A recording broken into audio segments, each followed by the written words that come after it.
చేతికా ఇంకేంటి? ఇదా రిజిస్టర్ ఆఫీస్కి వెళ్ళొస్తున్నాం. రిజిస్టర్ ఆఫీస్కా? ఎందుకు? మా తాతగారి స్థలం ఒకటి ఊర్లో ఉంది. అది మామకు కావాలని అమ్మ చెప్పింది. అది మామ పేరు మీద రాసిచ్చొస్తున్నాం. ఎవరికీ చెప్పనే లేదు. ఇది మా మధ్య జరిగే విషయం. ఇదెందుకు అందరికీ చెప్పాలి? ఊర్లో స్థలమా? దీని గురించి ఎవరు ఎప్పుడూ మాట్లాడలేదే. ఒకవేళ దొర ఏమైనా వేరే ప్లాన్ వేస్తున్నాడా? ఏంటి సిస్టర్, శశు, ఏదో డీప్ గా ఆలోచిస్తున్నట్టున్నారు. అలాంటిదేం లేదు. భావన ఎలా లైన్ లో పెట్టాలనా? నా దగ్గర చాలా ఐడియాలున్నాయి. ఇవనా? శశు, ఆ ఊర్లో మీ తాతగారికి ఏదైనా పూర్వీకుల స్థలం ఉందా? మా తాతకా? మీ తాతగారికే. అలాంటిదేం లేదే సిస్టర్. ఒక్కసారి బాగా ఆలోచించి చెప్తావా? చిన్నప్పటి నుంచి అక్కడే పెరిగాను. ఆస్తున్నట్టు మాకేం తెలీదే.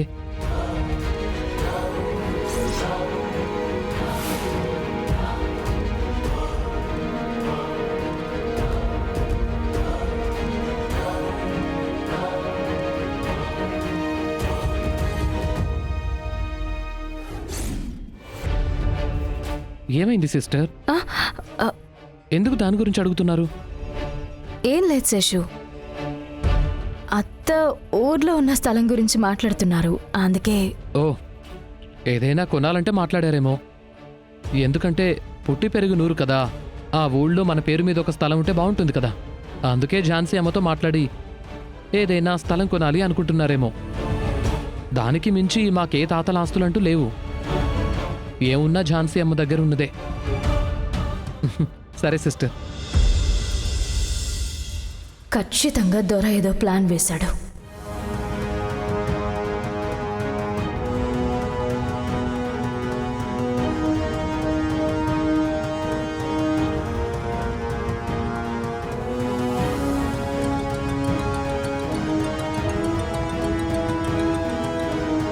హలో.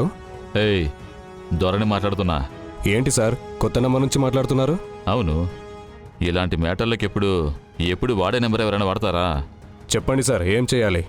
ఏసీ సర్వీసింగ్ కోసమని ఓ 2 కుర్రాలని ఇంటికి పంపించావు.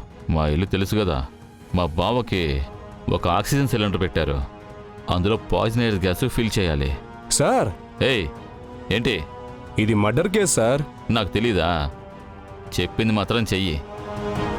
వెంటనే మనుషుల్ని ఏర్పాటు చేసి ఇంటికి పంపించి ఏర్పాటు చెయ్యి. ఎవరికి ఏ డౌట్ రాకూడదు. అది చాలా ముఖ్యం.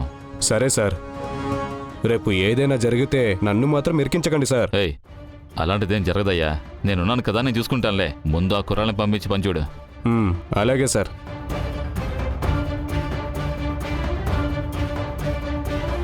సార్. ఎవరు బాబు నువ్వు? ఏం కావాలి? ఏసీ సర్వీస్ కంపెనీ నుంచి వచ్చాను సార్. ఓ, ఏసీ సర్వీసా? అవును సార్. లోపలికి రా బాబు. ఎక్కడ సార్? ఏసీ ఎక్కడుంది సార్? అన్నయ్య, ఎవరన్నయ్యా? బావరంలో ఉండే ఏసీ సరిగా పనిచేయటం లేదు కదమ్మా. నిన్నటి వరకు బాగానే పనిచేసింది. లేదమ్మా, అప్పుడప్పుడు సరిగా పనిచేయడం లేదు. బావ ఒక్కడే పడుకొని ఉంటాడు కదా పైన. ఫ్రెష్ ఎయిర్ అస్సలు రావడం లేదు. మరి బావకి కష్టం కదా. అందుకే ఫోన్ చేసి మెకానిక్ని రమ్మని చెప్పానమ్మా. కంపెనీ నుంచే వచ్చారమ్మా. ఏంటయ్యా, కంపెనీగా? ఎంతసేపు పడుతుంది సార్? ముందు ఏసీ చెక్ చేసి చూడాలి, ఆ తర్వాత ఏంటని చెప్పగలం. సరే సరే, పైనే ఉంది రూము. మీరు వెళ్ళి పని చూడండి. అలాగే సార్. రారా, వెళ్ళండి.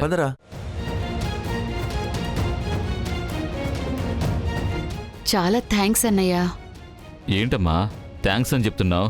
అది అన్నం నాకు. లేదన్నయ్య, ఆయనకి నర్సు, డాక్టరు అందర్నీ మార్చటంలో నీకస్సలు ఇష్టం లేదు. అయినా ఆయనకి చిన్న చిన్న ఇబ్బందుల్ని కూడా వెంటనే చూసుకుని సరిచేస్తున్నావు చూసావా? ఇలాంటి మనసు ఎవరికుంటుందన్నయ్య? ఇప్పుడైనా మీ ఆయన మీద మీ అన్నయ్యకి ఎంత ప్రేమ ఉంది అని తెలుస్తోంది కదమ్మా. నాకది చాలేమ్మా. సరే, నువ్వు పోమ్మా.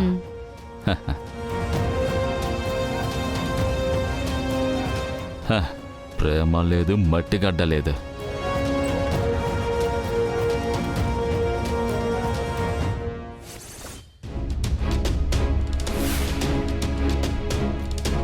రేయ్, బయటికి వెళ్ళి ఎవరు లోపలికి రాకుండా చూడు. సరేరా, త్వరగా వెళ్ళు.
ఏంటి బాబు పని అయిపోయిందా అయిపోయింది సార్. సిలిండర్ లో పాయిజన్ గ్యాస్ ఫిల్ చేశాము. అది కొంచెం కొంచెంగా ఆయన పీల్చుకుంటే ఆయన్ని అన్కాన్షియస్ చేసేసి పూర్తిగా ప్రాణాలు తీస్తాయి సార్. Very good. మ్, ఇదిగో. Okay sir, thank you. సరే సరే రేయ్, మీరు రారా, బయలుదేరండి. సరే సార్, మేము వెళ్ళొస్తాం. వస్తాం సార్. ఆ.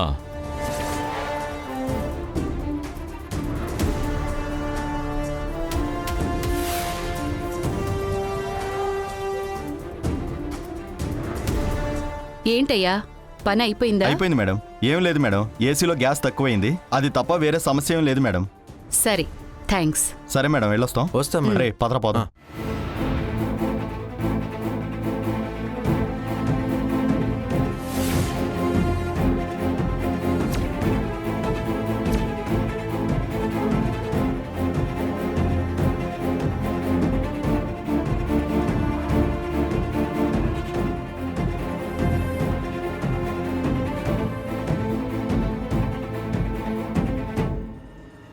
అమ్మా, తినకుండా ఏంటమ్మా ఆలోచిస్తున్నావు?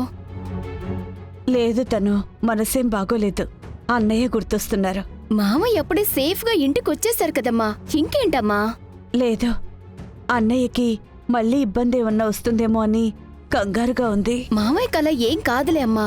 అక్క పైగా కొత్త డాక్టర్, నర్స్ని అందరినీ అపాయింట్ చేసింది కదా.